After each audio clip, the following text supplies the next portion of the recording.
Okay guys, so for section 8.1, we have 3 objectives. We're going to be using the law of sines to solve oblique triangles, which I'll explain in a second. We're going to be finding the areas of oblique triangles and use the law of sines to model and solve real-life problems. In this first video, we're really only going to be hitting this first objective right here. You might remember from geometry, AAS, ASA, and SSA. AAS is when we know 2 angles, but it's not the included side. ASA is when we know 2 angles, but it is the included side. SSA, that was that forbidden case in geometry, but it's not forbidden anymore. Okay, in chapter 6, we studied techniques for solving right triangles. In this section and the next, we will solve oblique triangles. And oblique triangles are triangles that have no right angles. As a standard notation, the angles of a triangle are labeled A, B, and C, capital A, B, and C, and their opposite sides are labeled lowercase a, B, and C. So just as a little diagram, if I have A, B, and C as my angles, small a would go up opposite of big A, small b would go opposite of big B, and small c would go opposite of big C. Okay, 2 angles in any side would be AAS or ASA. And if we know AAS and ASA, then we're going to be using law of sines. And that's going to be this section. Okay, 2 sides in an angle opposite of them. That's going to be SSA. And that's going to make more sense as we're looking at pictures. That's also going to be law of sines. 3 sides. So if you know 3 sides, that's SSS. That's law of cosines. That's going to be section 8.2. And then 2 sides and their included angle. So if the angle is sandwiched between the 2 sides that we do know, that's SAS. That's also going to be law of cosines.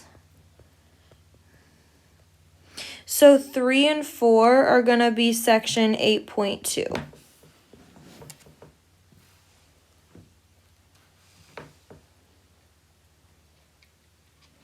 So if ABC is a triangle with sides A, B, and C, here is the law of sines right here. So if we were in a normal classroom, this is something I would tell you to put on your note card to remember for the final. So there are 2 cases here. If A is acute, then we would have A, B,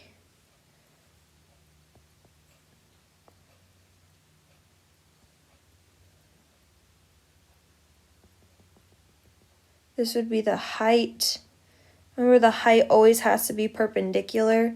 This would be A, C, B. See how A is an acute angle. Sometimes A is an obtuse angle, and that's okay too. I'm sorry, I cannot draw very well with this stylus. There are better diagrams in the book, just like these ones that I am attempting to draw. So feel free to look in the book at this section.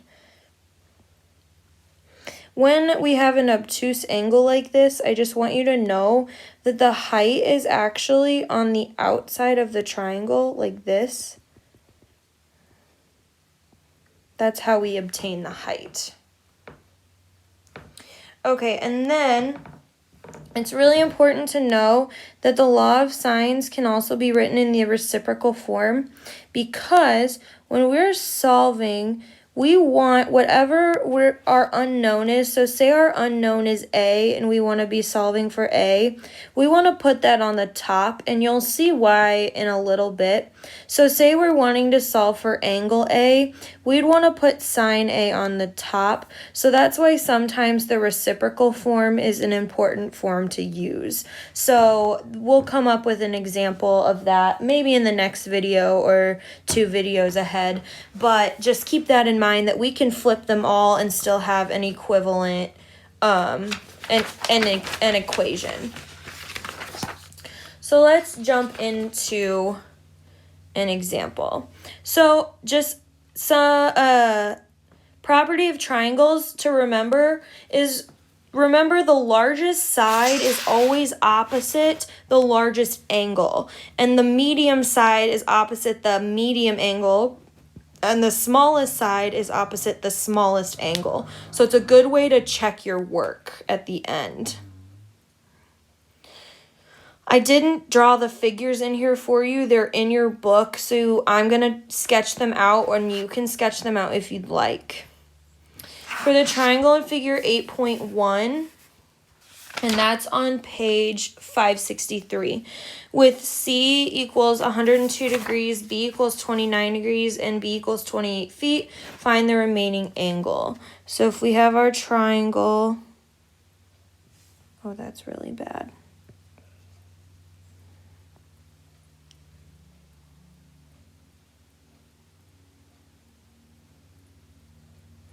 So let's say this is C at 102 degrees, not drawn to scale. Say this is B at 29 degrees. This would be side B at 28 feet. This would be side A, because this would be angle A. This would be side C.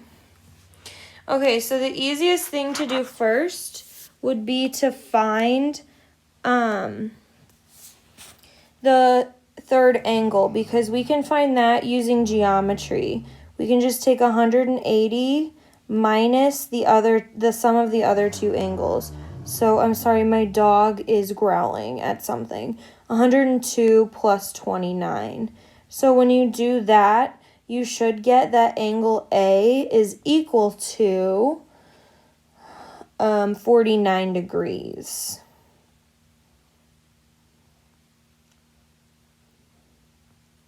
So we have 1 out of 3 of the pieces that we need. Now, look at what we need. We need side C and we need side A. So we're gonna need to use B over sine B. So 28 over sine 29 degrees equals, now that is equal to A over sine A and C over sine C. So let's do C over sine C first. So C over sine angle C. So that's how you would set it up. And hopefully you guys are writing a lot smaller than I am.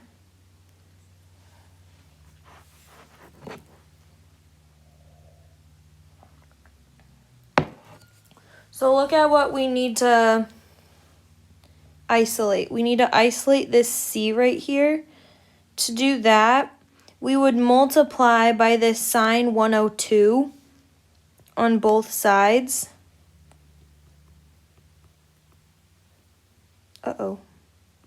Sorry. Sine 102 to get rid of it. So we would have C equals sine 102 degrees times 28 over sine 29 degrees. And that's why you want your unknown to be on the top of one of the fractions, because then you're not going to have to move things around twice. So that's why it's really helpful to use the reciprocal form and just to know, okay, where's my unknown going to be? I'm going to just scratch this out for right now. Now, I suggest that you do this all on your calculator all at once. You're going to need to be in degree mode. Remember that. I'm writing it down because it is so important. Make sure your calculator is in degree mode.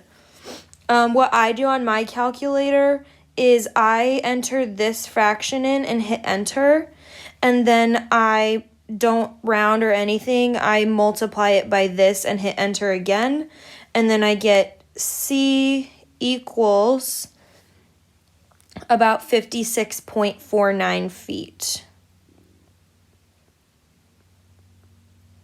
So that's just how I've been entering these so that I don't have to overuse parentheses or anything annoying like that.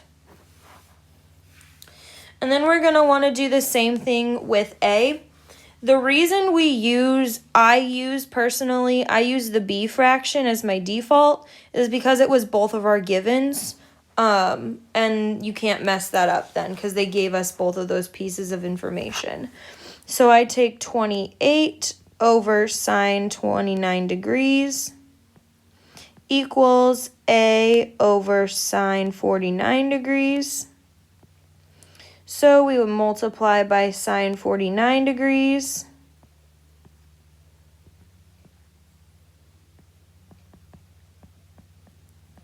So we know A is equal to sine 49 degrees times 28 over sine 29 degrees. So I enter the fraction on the calculator, then I hit enter, then I hit times sine 49 degrees, and I get about 43.59 feet.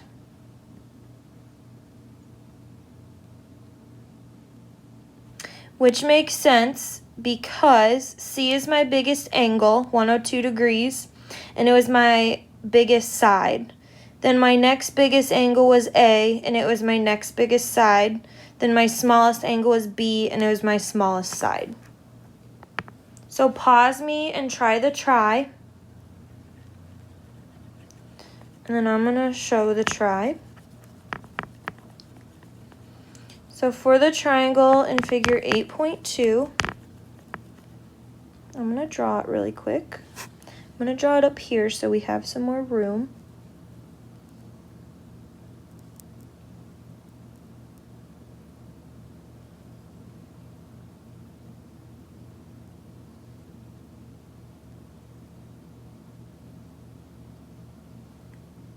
And nothing's ever drawn to scale, guys. I'm so terrible at drawing things.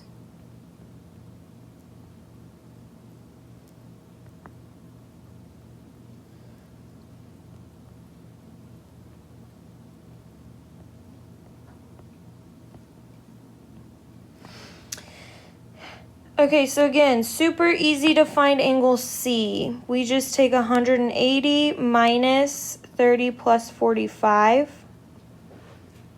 And we get that angle C is 105 degrees. It gave us both pieces about A, so I'm going to use 32 over sine 30 degrees equals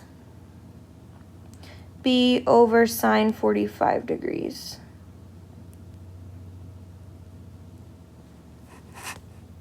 Okay, so over here I'm going to do the same thing, 32 over sine 30 degrees equals C over sine 105 degrees. I'm going to do the same thing. Over here, I'm going to multiply both sides by sine 45. Here, I'm going to multiply both sides by sine 105. So B would be equal to sine 45 times 32 over sine 30 degrees So that's about 45.25 inches, which makes sense that it would be longer than side A because angle B is bigger than angle A. Over here, C should be equal to sine 105 times 32 over sine 30. Again, I usually enter the fraction into my calculator, hit enter, then multiply by sine 105. Remember, calculator in degree mode. So I get that C is about 61.82 inches, which makes sense because that was my biggest angle. And that's where I'm going